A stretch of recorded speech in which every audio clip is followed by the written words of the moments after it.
we've got Zach, he, him in Texas. It sounds like you have some proof of God. What you got for us? Well, so nobody has any definitive proof, just as you guys don't have any definitive proof that there isn't a God. But what I do have are some or the snake standpoint, or some or that snake, right? But I do have some points that can help open your mind to these possibilities, because, like I said, nobody for sure knows. Zach, if you've got points, multiples, we'll do the same thing we did earlier. Give us your best, give us one, let Kenneth and I respond to it, and we'll move on if we can, okay? Yeah. Alrighty. So what you got? First point is, in life, for something to be created, it has to have a builder. You can't have a house by throwing a bunch of wood and nails together and it just pops up. Right? Hell yeah. For there to be a creation, there has to be a creator. Mm-hmm. Yes. I completely agree. So shouldn't the earth itself be proof of existence? Well, wait a minute. A second ago, we all agreed that for there to be a creation, that necessarily implies that there's a creator. Right. How do we know the earth is a creation? That's the sticking point. Well, so then my question is, what are your belief standpoints on that? Well, how do you believe? Hold up. What do my beliefs have to do with whether or not the earth is a creation, right? Yeah. Like, if the earth's a creation, tell us how we can know that. Well, it's here. But just because something's here doesn't mean it's a creation, does it? We can agree that it's here. So if you're walking down the street and you see a house, just because it's there doesn't mean it's creation. But it being there is proof of a creation with a creator. Well, that's interesting. This is a really interesting thing, because, like, if you were to walk down my street, right, and you were to look at my house, you would see my house. You would also see a bunch of plants that aren't very well maintained and some trees in my front yard. How could we tell the difference between the thing that was created and the thing that occurred naturally? Well, the thing that was created was made, right? Right. Kind of doesn't offer an explanation. Do you have? Let me kind of maybe rephrase what Kenneth was saying. What is the criteria when you look at the watch and you look at the beach? What's the criteria that says that the watch is designed and the beach isn't? Does that make sense? Yeah, that makes sense. Well, what's the criteria here on Earth that have obviously made these, right? Like, you know who made a watch, right? So prior experience of a creator creating these things in front of us. Do you feel like we have that for the Earth? No, for the Earth, nobody was then there. So obviously we don't, which is why nobody can truly. So that's not a super great criteria, is it? That's not a super great criteria when we're talking about the Earth, right? Because if nobody was there to like watch it, like somebody makes a watch in front of us, maybe that's not a super solid bullet point. What would be another bit of criteria you could use? Be honest with you, I don't know.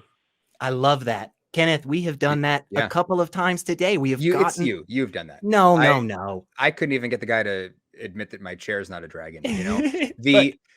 But Zach, this is an interesting thing that you're landing on here, right? Yes. I mean, when we're talking about what we know, what we don't know, when we're justified in making knowledge claims, like that's the whole point of what we do here, right? So when we're talking about stuff like houses and watches and paintings and stuff, like, we know these things don't just happen naturally, like as a result of natural processes. We know that human beings create these things, right? When we look at things like trees, like the plants that are going to die because I don't water them in my front yard, those poor plants. We know that plants happen without human intervention. And you can look at the same stuff with respect to the formation of planets and even whole solar systems, that these are byproducts of physics and chemistry, not design. Yeah. And I want to be clear, Zach, when I got really excited there after you said, I don't know, it's not a gotcha thing. For me, it took me so long to get to a place where I actually internalize the concept that when I am in a space where I am saying, no, this is right. No, this is right. No, this is how we know. And somebody else can hear all of that and ask me probing questions and get me to a place where I just have to throw up my hands and go, well, I actually don't know a good answer to that. That's a freaking awesome place, man. Yeah. That is a beautiful place to be, because what it means is now you have a path. Now you have a direction that you can go down, and you can look into that, and you can ask questions like, how the heck would we know that? And Kenneth said something really, really good. I mean, we don't see, roaming herds of wild houses running across the plains, but we do with buffalo, right? Maybe those other guys who took the hallucinogens might, but not us. They taking some good stuff, that's for sure. But truly, Zach, I think that is such an important freaking place to be. And that is what is so important about so many shows like this, is we get that opportunity to finally say something out loud to somebody else and have them go, well, hang on, what about this thing? And then you go, oh, shit, I didn't think about that. And that's great, because now what that means is you get more of a chance to think. And there are some really, really fantastic places that you can go, and don't go in with hoping for an outcome. Don't go in trying to get just one side. Just literally go out there and just freaking read it all. I know this is going to sound like it doesn't make much sense, but I swear I'm going to bring it back.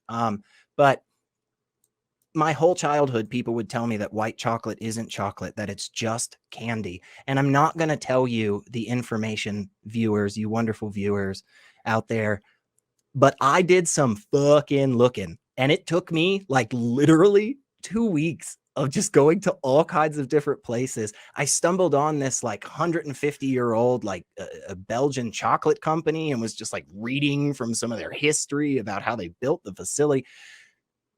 And the reason that I have a better understanding of that, because it's a lot more nuanced than you would think as to whether or not white chocolate is considered chocolate, especially in the United States. I was hoping there was going to be an answer at the end of this. Oh, no, I'm on the edge of my seat. I'm going to leave everybody hanging. God damn it. But with all of that, Zach, give us like just a quick 30-second, what are your thoughts real quick, and we'll let you go and we'll move on to some other people. Yeah, well, I mean, just to be clear, I'm not here trying to throw my beliefs onto you and make you believe what I believe, because I know that that's just a hopeless mission, right? But my thoughts are, well, I have some notes here. That's okay. You can give us a call back. We hang out here regularly, 1 p.m. Central Time on Sundays. It's not always Kenneth and I. There are some other really, really super cool people that get to come here and we're chat. We're always here, in fact. Like when the show ends, yeah. It's like in Superman 2 when Zod and those dudes are like in that glass thing just hurling through space. That's how we live. That's what we're like. Yeah, when Talk Heathen is not broadcasting. We really should have read our contracts, man. Yeah, that's a bummer. Yeah. Zach, thanks so much for hanging out with us today. And seriously, go over those notes and watch this back when it gets posted. Watch it back, and hey, maybe Kenneth and I totally missed something that was obvious. Yeah. Give us a call. But alrighty, we appreciate you hanging out with us today for sure.